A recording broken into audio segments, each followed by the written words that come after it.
Mike here on ESPN Radio. ESPN2, we are presented by Progressive Insurance. Life can be hard, so Progressive makes bundling your home and auto easy. Hope that helps. Learn more at Progressive.com or 1-800-PROGRESSIVE. You know what's hard? Oh, hi, CC. You know what's Knicks hard? beat the Celtics.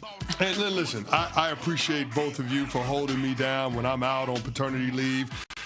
Our 3-month-old son, he's doing his thing. He was so cute yesterday doing his little 3-month-old pictures. Oh. We had him in some overalls, denim overalls, no shirt on. Oh, my gosh. Oh, it was so cute. It was I can't wait to see those. But you know what was hard? What? Watching the show. Watching Michelle Madness. And you do the food brackets. Oh, no. How do you not have soul food? Objections and omissions brought to you by H&R Block here on Sports. How is that even possible? Thank you for bringing that up. Sponsorships, we appreciate y'all, H&R Yes, Block. absolutely. Love you. How do you have Michelle Madness food bracket without soul food? No fried chicken, no collard greens, no mac and cheese? What the hell we doing, Smalls? You know what? Cornbread? That is a blatant omission by me. You're right. I'm sorry. I apologize. You missed all of America. I know. I was going to say in my defense, didn't put any I didn't American put America food on there. period. Hey, that's trademark, by the way. Be careful with that. Okay. She didn't put any American food on her cuisine bracket I know. that she did yesterday at fumbled 7:15 a.m. Eastern. Go back on the podcast and listen. How? I don't know. I guess I was thinking beyond us. You know, I was just thinking about other places and various countries and different nationalities and cuisines that I enjoy. No Chinese food. Yeah. Yeah, she had no Chinese food. I know. Which is awesome food. It's great. I know. Very strange, Smalls. There's a lot of great cuisines. It was a tough bracket. We tried to mix it up.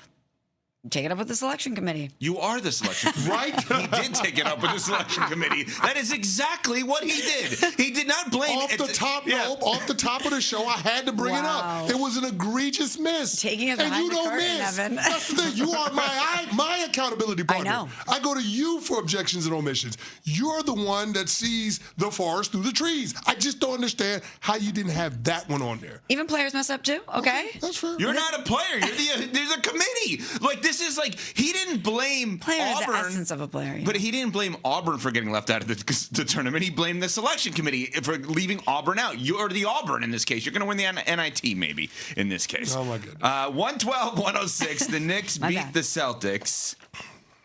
And the Knicks are Yeah, pretty we did good. it. Oh, boy. Yeah, we did Okay, it. good. I get to lay out right away. We did Go it. ahead. Go ahead. Nuno, open that mic, Nuno. We got the win over the Celtics. Oh, it's going to be business as usual. Second round series, same as last year. Run it back. The Knicks are going to take care of business. The Knicks are going to the Eastern Conference Finals. Ain't that right, Nuno? Uh-oh.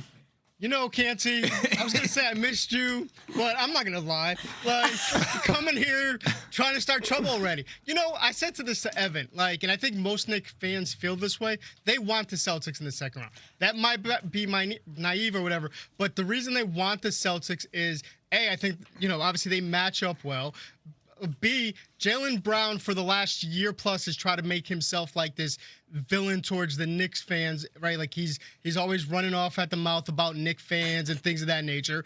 And then C, there's that. It's great that Jason Tatum is back, and as soon as he's, as early as he's been back and he's played pretty well, except, yesterday didn't shoot well, fourth quarter throwing the ball around, making bad, crucial mistakes. Just had to point that out. At that time. But he's also talking about in that doc was like, we were going to win that series. Dude, you're about to be down 3-1.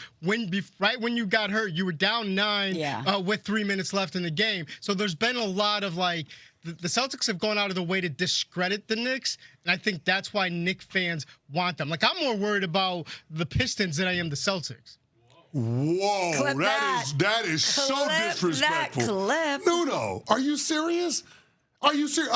Are you saying this to be hyperbolic, or are you serious? No, I think He said this to me off the air, so it's not hyperbolic. Yeah, I think they match up well against them. I think he's on to something, they matched up well against them last year when half the damn Celtics front court was hurt. He is onto one thing, though. Canty, What do you mean? Stop that. The Knicks were in control before Tatum got hurt. Yeah, for sure. before Tatum got hurt, but Kristaps Porzingis injured. The Celtics were dealing with a ton of injuries last year. Okay, but so we're just gonna discredit the fact that the Knicks snatched their hearts and souls those first two games. That's what the Knicks did because they weren't afraid of them. They were up 20 in both of those games. And what Yeah. did the Knicks do? They took their souls, Canty. No soul on this show, per Smalls. Make sure we have no soul. I'm not going to pretend like the Celtics were competitive in that series against the Knicks last year, because they weren't. But I would just acknowledge that there were reasons for the Celtics not being competitive. I thought from a matchup standpoint, the Celtics had some issues, especially with the size that the Knicks were bringing to the party, and knowing that some of their guys that they relied on in the front court were either out due to injury or they were physically compromised. And so I think we can't gloss over the fact that this is a different iteration of the Boston Celtics, one that I think is going to be much more game for the New York Knicks, and one that's much more representative of the team that we saw a few years ago when they held up the Larry O'Brien trophy. I understand what you're saying, but I think Nuno is also onto something. Just the capsule on the Knicks right now. 52-28. They clinched a playoff berth. They hold the tiebreakers over the Celtics and the Cavs. Magic number for the 3 seed is 1. This is per ESPN Stats and Info. Thank you to them for giving us this information. Remaining schedule, Toronto and Charlotte. Highest possible finish, 2 seed. So they can overtake the Celtics still. Lowest possible finish, 4 seed. Here's the thing that I think Nuno is onto. The idea of avoiding the Celtics because there's some juggernaut feels a little bit of a stretch, even though they have great players in Tatum and Brown. And I still think there's an argument to be made for Brown for MVP. He's not going to win it, but I think an argument can be made, okay? I think that what Nuno is getting at, which I am kind of agreeing with, is while the Celtics could beat the Knicks, I don't know that you should just do everything in your power over the last weekend of the NBA season here to avoid them. Just play your game, and whoever's in front of you, you play. This is not Oklahoma City, right? Tatum and Brown are amazing. They have Tatum, Brown, and Derek White specifically have the championship DNA, as we know. But there's other younger guys around them. This is not some, like, if the New York Knicks in the second round beat the Boston Celtics, are you going to be shocked? Is that some shocking result? These Boston Celtics, yes. Really? You would Yeah, be I'd be shocked surprised. if the Knicks beat the Celtics in the second round? Yeah, I'd be surprised. I would be surprised too. I'd be surprised. But I understand Wow. Nuno's point, though, about matchups, because they have not matched up well against the Pistons this season. No. And even with Cade making his return and building himself back up to that, and you don't know what version necessarily of the Pistons you're going to get. You know they're physical, and you know that they've had your number this season. So I understand him wanting to avoid the Pistons perhaps more than the Celtics, who they just beat last night. But the Knicks, see, maybe I'm actually Beat the higher on the Celtics without Knicks. Jalen Brown. Right. But yeah. But maybe I'm higher on the Knicks than most people are because of one possible hypothetical lineup that they could put out there. If everyone is healthy and you have Jose Alvarado, you have Josh Hart, you have Mikal Bridges, you have OG Anunoby, and you have Mitchell Robinson. Yeah, I just took their 2 best players off the floor. My most exciting lineup for the Knicks in a playoff series, in a grimy kind of moment, they could put 5 guys out there that are going to lock you down. And I think that in the postseason, you need those. You need Chris Canty and Justin Tuck and O.C. Umenyiora, and you need all these big Matthias Kiwanuka, all these big, strong, nasty guys along that defensive line, like we talk about in the NFL. Sometimes you need that in basketball. The Knicks have that. The Knicks are a little bit grimier than they've been in years past. I'm not going to say they're not grimy, but if the Boston Celtics have a healthy Jalen Brown and Jason Tatum out there, and they get 53 points off the bench between Peyton Pritchard, Baylor Shireman, and Nikola Vucevic, the Knicks ain't beating that version of the Celtics. It's not happening. Understood.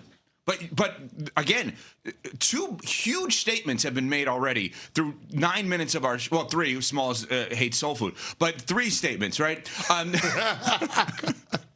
It's going to be a while before you let that one down. By the way, we're talking about It's gonna be NBA a coaches minute. that could get fired coming up. She has Mike Brown. She has Jamal Mosley. Anyway, so. Oh, did I take your list? No, I had soul food on there. I had soul food on there. She snuck into his office and got it. Wow, she didn't have matzo ball Let's not play soup this on her game. list either. Oh I my noticed. God. Let's not Just play this saying, game. no matzo ball soup, Smalls. Anyway, so the statements that have been made. Nuno is saying, you know what? I'd rather the Celtics and the Pistons. And Cece is saying, I'd be utterly shocked if the Knicks beat the Pistons in the second round. Look, man. Knicks beat the Celtics in the second round. Yeah, I'd be shocked if the Knicks beat the Celtics. I mean, listen, I'm not going to dismiss how good the Knicks are. I think they have a lot of defensive versatility because of OG Anunoby. Him being healthy is going to make a huge difference for them. But I will say this. In watching last night's game, it felt like Josh Hart having a good shooting night is much more of an outlier than Baylor Shireman coming off the bench and hitting 6 or 7 from deep.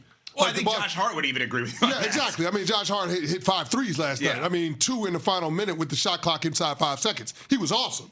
But he'll lock you up defensively. But it took Josh Hart having to make those shots in order for the Knicks not to give up the ghost on what was a double-digit lead earlier in the second half. And I guess that's my point. You add in Jalen Brown to that equation into last night's game, and you could potentially have a different outcome. And if we're projecting it over a long series, I just think the Boston Celtics are a better team, period. Not being disrespectful to the New York Knicks, because I do think the Celtics are not just a better team if they were to match up in that series in the second round, but I think the Boston Celtics are the class of the Eastern Conference, and I fully expect that they will be in the NBA Finals. Nuno? I was talking to Ronnie, our director, who completely disagrees with Canty. Canty, when you say I will be shocked if the Knicks beat the Celtics, you're dismissing them and let's not play the semantics, because Josh Hart has been a better three-point shooter. He has been a better. He's shooting over 40% from three, but he made 5 threes last night. If Jalen, you know how many times Josh Hart has made 5 threes this season? 3. Okay, Canty, but if Jalen Brown's playing, Shireman's not in the game in those moments, so he's not the one shooting those shots. I got Jalen Brown shooting those shots. Great. The guy that won Eastern Conference Finals MVP and Finals MVP 2 years ago. We're gonna take shots away from Baylor Shireman, and I got Jalen Brown, NBA Finals MVP and World Champion, taking those shots. Cool, Nuno. Great argument, dog. But here's the thing. If you watch the fourth quarter of that game, Jason Tatum struggled because the Knicks threw double teams at him. You can't do that if Jalen Brown is on the court, too. It changes the math for the New York Knicks in terms of how they match up defensively against the C's. You know, while you guys are fighting, I don't want to add fuel to the fire, but do you know that yesterday Nuno blamed you for Smalls' takes on C.J. Stroud? I don't want to add fuel to the fire. I'm with you on that C.J. Stroud one, too, by the way. Yes, finally. Yeah, but where were you 2 years ago after his rookie year, I love buddy? him. Loved him. But you got blamed for the debate around C.J. Stroud's fifth-year option. A guy throwing 5 picks in a playoff game could change your opinion. Hey, it was only 4. It was only 4. Come on. Okay. But I like 5 turnovers. 5 turnovers, 4 picks. Yeah. I'm sorry. All right, fine. Okay, you all. How dare this you will get be that fun. wrong. We've got 4 hours of CCV Nuno. This will be fun today. Check the scoreboard, homie. By the way, coming up, Hoop Collective podcast. We all love it. Brian Windhorst, Tim Bontemps is going to join us later. Tim McMahon. Well, they talked about the possibility of this weekend in the NBA, final weekend of regular season. Yeah, there could be a lot of job openings that are created after this weekend. Now, where are those teams going to post those job openings? I'm glad you asked. That would be on ZipRecruiter. You know, the average employer sorts through roughly 250 resumes for every job